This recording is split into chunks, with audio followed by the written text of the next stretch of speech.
This is Dig on 123, and welcome to the all-new Tenchicast.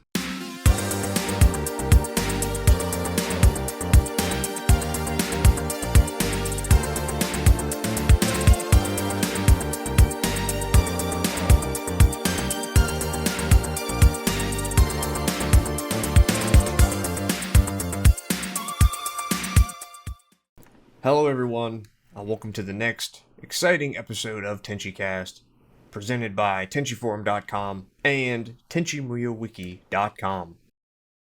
If you've been following our 30 years of Tenchi this year, you probably noticed that we translated a little something called Heian Muyo for the first time. But before we get into that, I'd like to introduce our cast today. We have a brand new face to Tenchicast, Harun. Hey up everyone, I'm bringing some of that Yorkshire goodness. And of course, our friendly neighborhood Who. I am once again asking you to listen to me talk about Tenchi Muyo. So, let's do a little bit of background for everybody listening here. So, if you're not exactly sure what Heian Muyo is, we'll give you a little bit of a refresher or some brand new information. Way back in the far-off year of 1993, a drama CD was released that was what many fans may know as the Time and Space Adventures, brainchild of Hiroki Hayashi and Ryuei Sukimura. This was also the birthplace of Pretty Sammy. For reasons unknown, Heian Muyo was recorded, but not included, on this original Time and Space Adventures CD. It was, however, released a short time later. What makes this audio drama so unique is that it was given an animated slideshow and released on Laserdisc and VHS as Heian Muyo, the Ayeka's Desirable World. When Tenchi Universe became a thing, Heian Muyo was the very first world that the Tenchicast visited in episode 11, though slightly different than its audio drama counterpart. Having said all that, let's get things started. What did you think of Heian Muyo? I think it was quite interesting to rewatch these side by side with the Time and Space Adventures, just seeing where the differences were. You might think, oh, I already kind of know the story, but quite a few differences compared to the one from Tenchi Universe. Like characters' outfits, like they look completely different from what's in Universe, but also some of the gags and some of the characters are kind of omitted. But I really like the outfits that all the characters are wearing during the audio drama. Well, like Haroon said, if you've watched Tenchi Universe and certain series of episodes, the Time and Space Adventures, this all does feel familiar. So it's very interesting seeing this and contextualizing it for a lot of Tenchi Muyo fandom who, rightly so, probably had never seen this before, maybe never even heard of it before.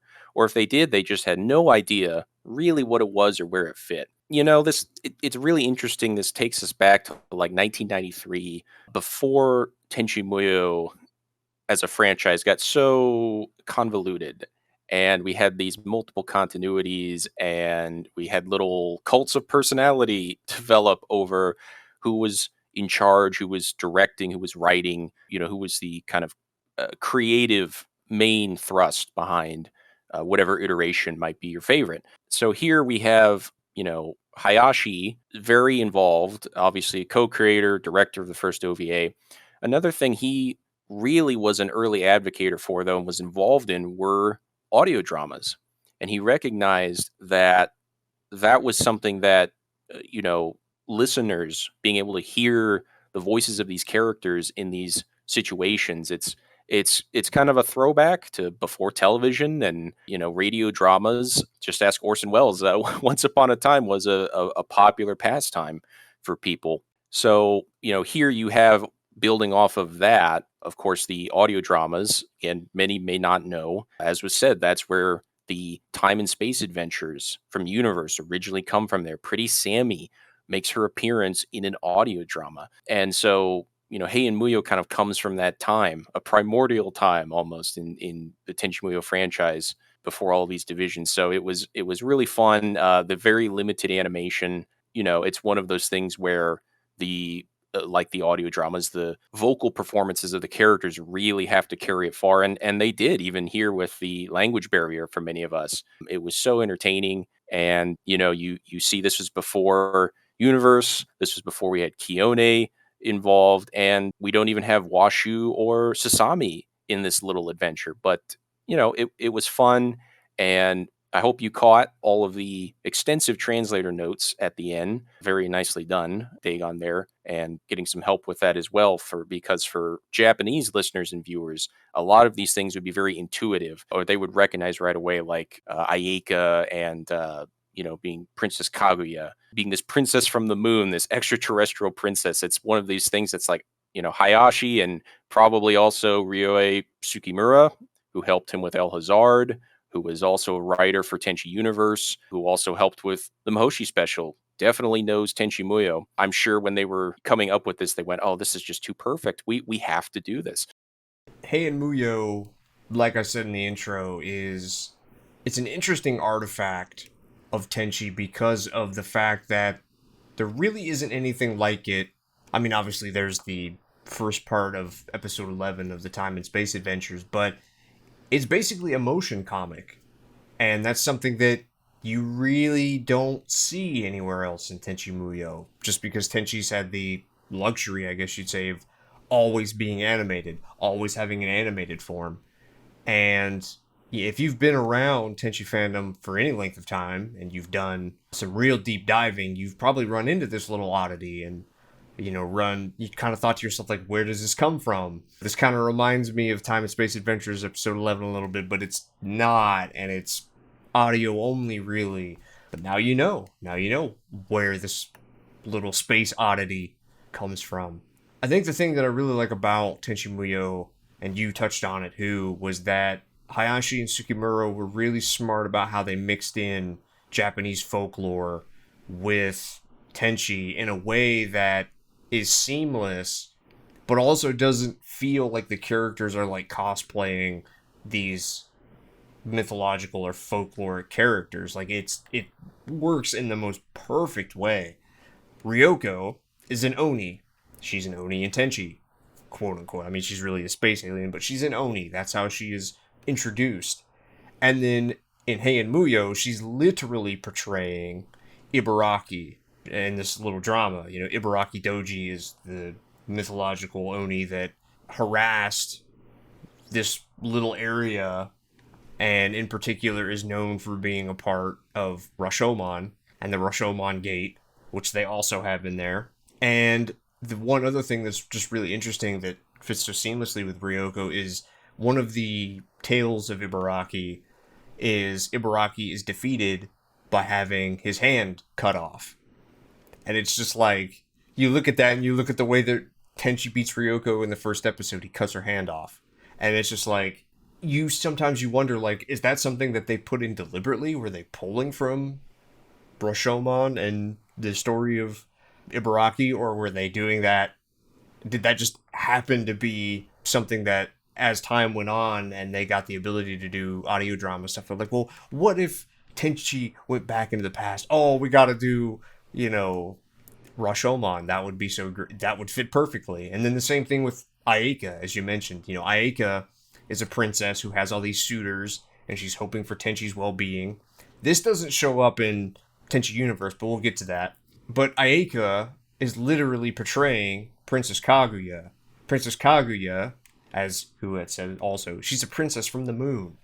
Ayeka is literally a princess from the stars from Jirai in Tenchi. It's just like, you literally couldn't have picked a better story. You like the folklore, a lot of folklore in Japanese just works so perfectly with these characters. It's just like going through it and actually being able to understand this for the first time and understanding the little bits and pieces of it. To a Japanese person, this would be like, I can't really think of like a good allegory or a metaphor for what that would be to those of us in the States or in the United Kingdom. But it's perfect. Absolutely perfect. You couldn't have done it better. Like, it's so seamless.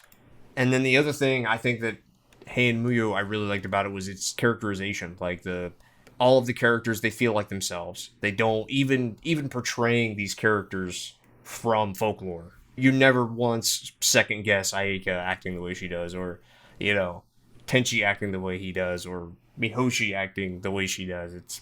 I enjoyed it from top to bottom. Looking at Ayeka's world in universe, how would you compare the two? Each one is, interestingly enough, about the same length of time. They run for roughly about 9 minutes. What do you think were the strengths or weaknesses of one over the other? I think for me, it was the characterization. Yosho, you only see him in the background with Nobuyuki for like a split second when Sasami is just kicking a ball around in the Universe episode.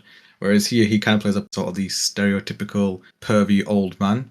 And there were a couple of funny jokes there, but yeah, so it felt more like the OVA version of Katsuhiko slash Yosho in this version, which I prefer his characterization in other medias than the OVA version. But the strengths wise, I do think that it does have a lot of great comedic moments as well. Like I really do like the cat fighting between Ryoko and Ayeka, which is the staple of the series, and it's done quite well here. And just seeing Tenchi kind of get dragged by his neck back to Ryoko's place. So once again, Tenchi is just forced into a situation that he has no control over. I agree with Haroon on the Yosho and Katsuhito part there. I think I will say a difference I noticed is Tenchi. In Universe, as I recall, it has been quite some time since I've sat down and watched it, though, and I watched Heian Muyo comparatively recently to prepare for today. But in in the Universe episode, I got more of an impression, as I recall, that Tenchi was not faultless, right? Like in Heian Muyo, he's literally dragged away by kicking and screaming by Ryoko and saying like, "Help me! This Oni is taking me back to her lair," and is much more of this, captive victim, if you want to see from, Ayeka's perspective or something. Of course, Ryoko wouldn't characterize it that way. Of course, she wouldn't. But we see in Universe Tenji is a little more sneaking around behind Ayeka's back. He's a little bit more of a player, dare I say, and so it shows there's he's still about it. He's still Tenchi about it.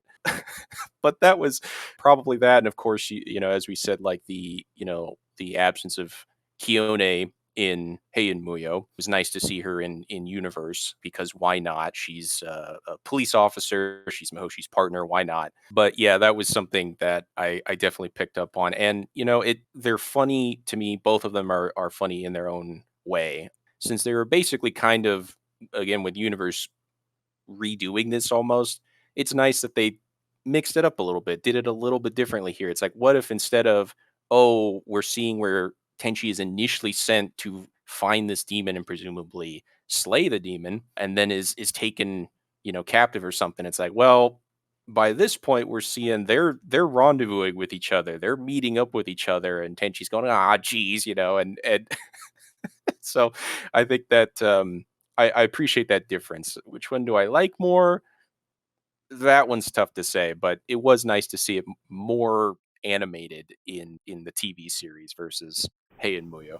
Obviously, both, had very different purposes, came out at two different times, but I feel like they leaned into them. Like with an audio drama, the script and the voice acting has to be paramount. Like it has to be the thing that's right at the forefront. You can't have like 15 to 30 seconds of music and action in an audio drama. You have to have constant dialogue. And I feel like Heian Muyo does a really good job with that.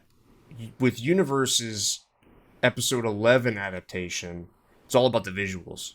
It's super good with the visuals. Like Ryoko standing on the roof of Rashomon Gate with the lightning going across the sky and her red eyes. Like Toonami played that all the time because it's the most, in multiple promos, because it's the most badass. It's one of the most badass things you see in Tenchi, period, is her as the Oni. And they also kind of did the same thing with Ayeka in this episode, because there's that thing where she says prepare to die that they played all the time in the promos because it's cool. Like this episode actually, among most episodes, actually gets featured quite a bit just because of the action and how it looks. And I think that, well, speaking of Ayeka, that's actually a pretty smart period specific thing that I think people might have missed if they're not paying attention or if they just don't know.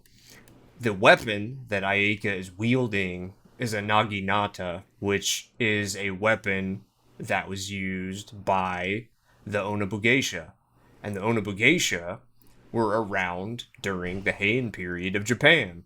And so, you might think like, well, duh, of course they would do that. But it's the little attention to detail like that I think makes Tenchi Universe shine, and this shine in particular, like Heian Muyo, because Heian Muyo at the end had the food that Ryoko was talking about that was specific to the Heian period. They did the same thing with Ayaka and the Naginata. Like they made sure that things were period specific. They didn't just have Ayaka pull out a katana.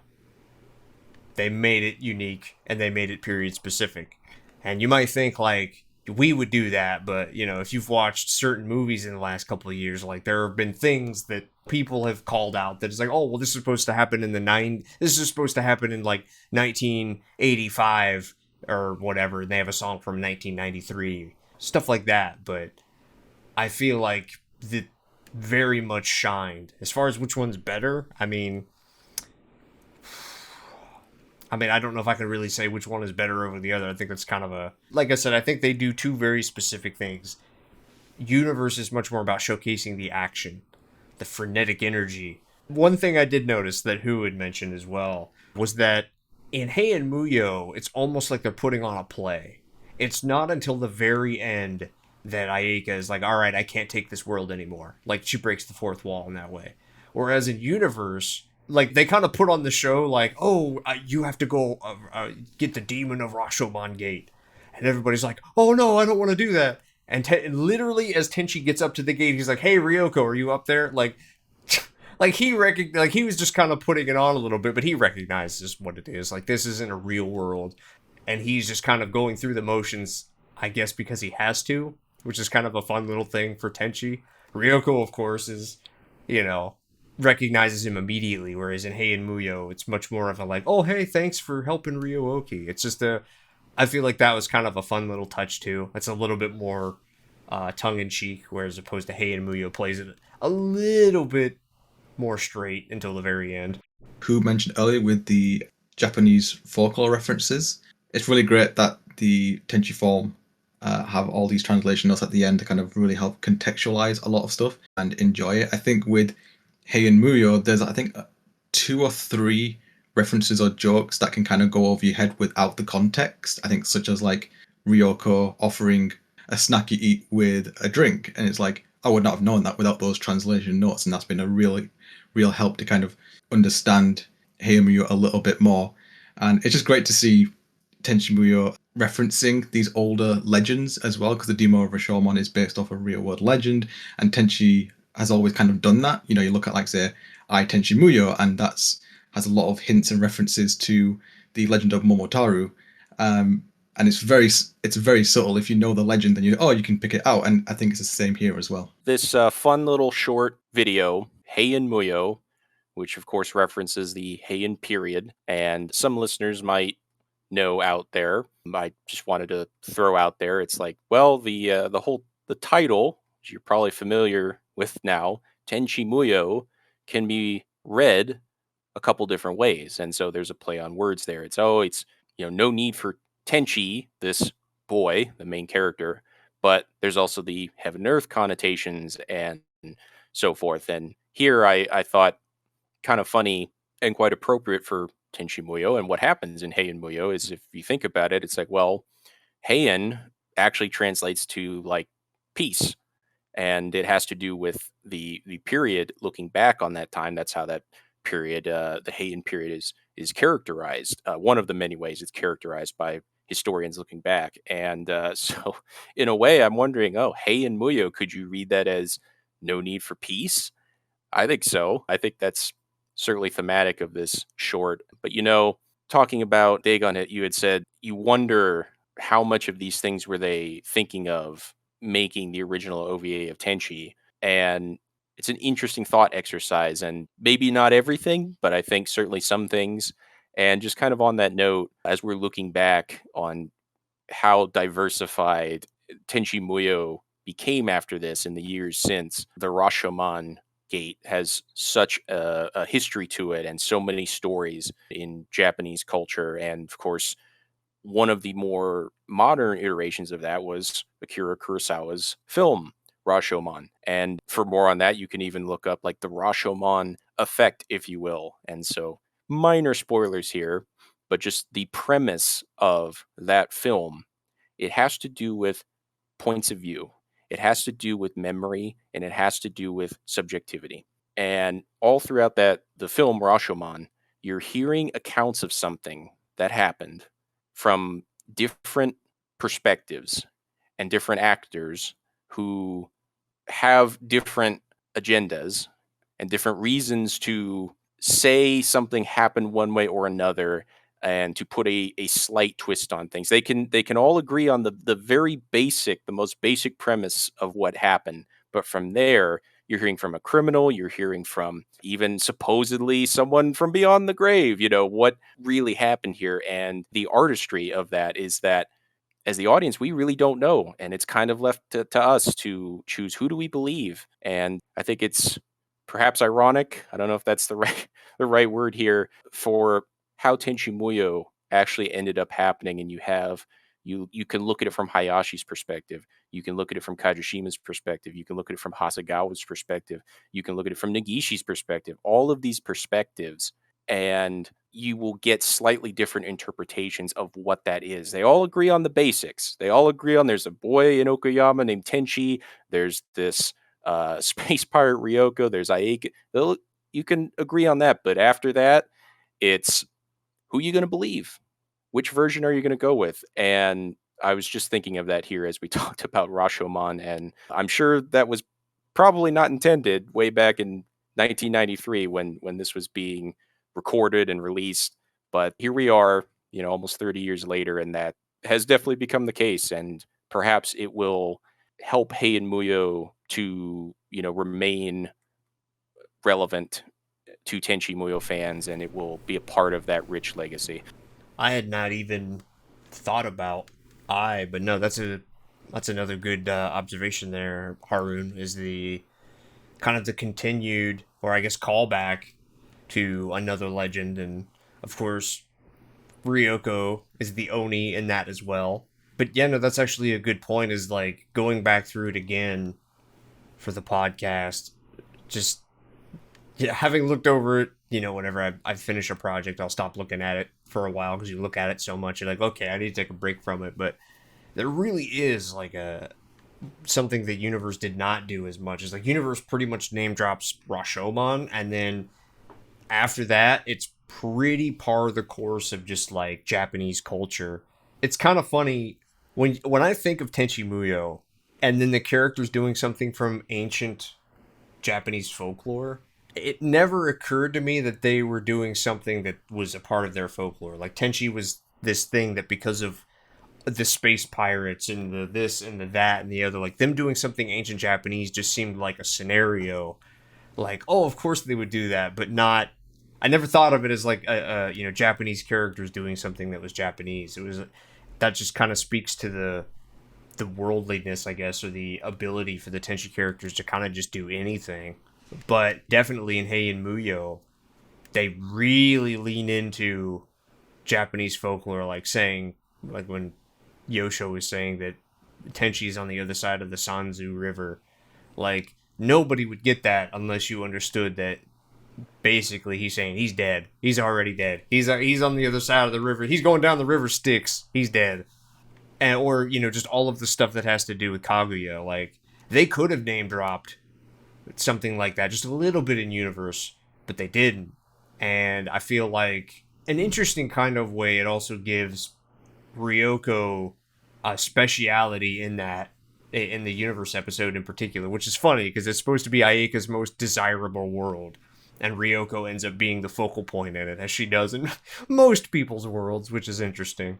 But Ryoko is the one who really kind of takes on the folkloric element to it, whereas everybody else is kind of like, oh, they're kind of doing their thing, and then Ryoko is the demon of Rashomon.